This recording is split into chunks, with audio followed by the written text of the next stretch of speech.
over and over. You've trained some of the greatest of the greats: Michael Jordan, Kobe Bryant, Charles Barkley, Dwayne Wade. I mean, just the Hall of Fame is chock-a-block, as my wife would say, with people that you have trained.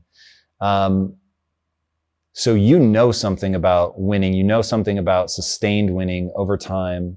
But why do you call it the unforgiving race to greatness? Well, it's interesting that you said that I know about winning. The reason I know so much about winning is because I've had to deal with so much losing. That's interesting. What do you mean by that? Everybody wants to win, but in order to know how to win, you got to know how to lose, because you're going to lose more than you're going to win. But every time you lose, what do you gain from it? So every time I've lost, people say, you got to jump right back up. Get back right on your feet again. And I disagree with that.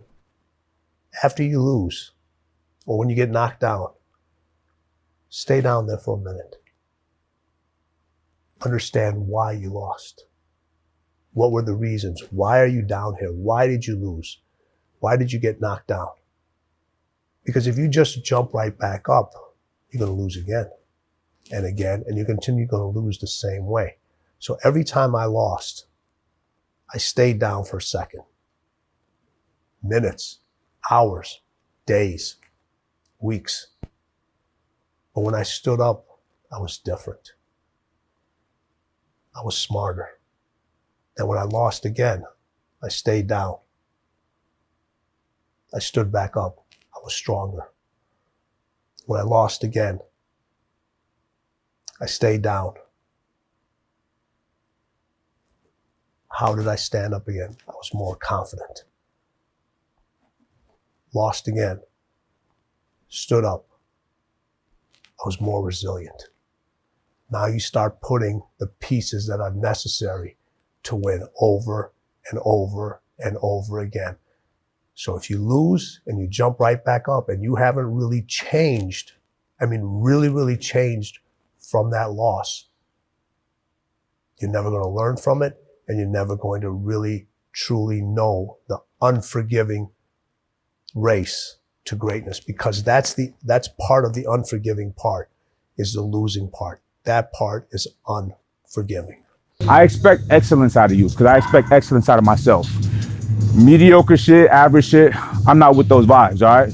So, T and I was talking earlier about the celebration of people who break, say, drug addiction or alcohol addiction.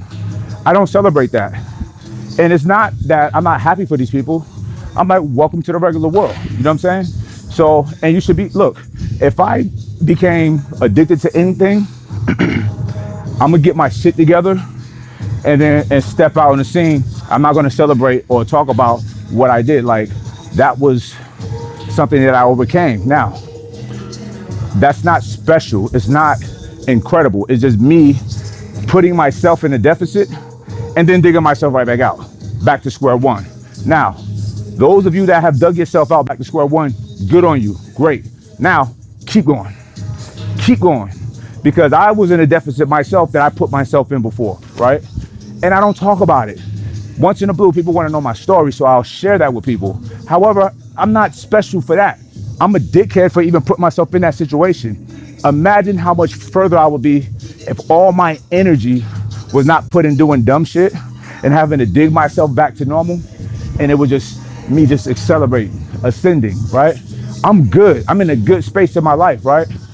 Socially, economically, all of that stuff, right? However, imagine how much further I'd be had I not done the dumb things that I did to put myself in a deficit. This is all I'm trying to communicate to y'all.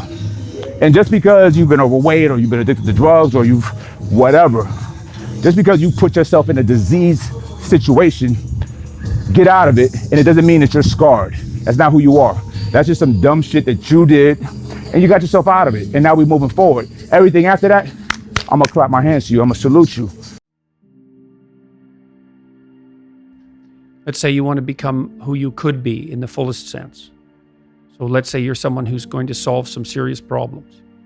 Okay, the first thing you have to do is admit to the seriousness of the problems. That's no joke. And so the first thing is just the terror of the problem itself. And that's enough to paralyze you, right?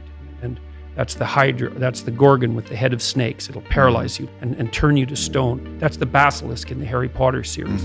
You look at it and it turns you to stone and lurks underneath everything, right? And it's malevolence and tragedy. And so there's that. And then the next is, well, you're going to take responsibility for that? You're really going to do that, are you? That's a hell of a load, man. And so it's daunting to even consider that. And then there's the discipline and responsibility that necessitates, which is also daunting. It's like, oh my God, the problem's that serious. I'm really going to have to get my act together in order to not contribute to it, much less solve it. And so the problem is terrible. And then the solution is daunting.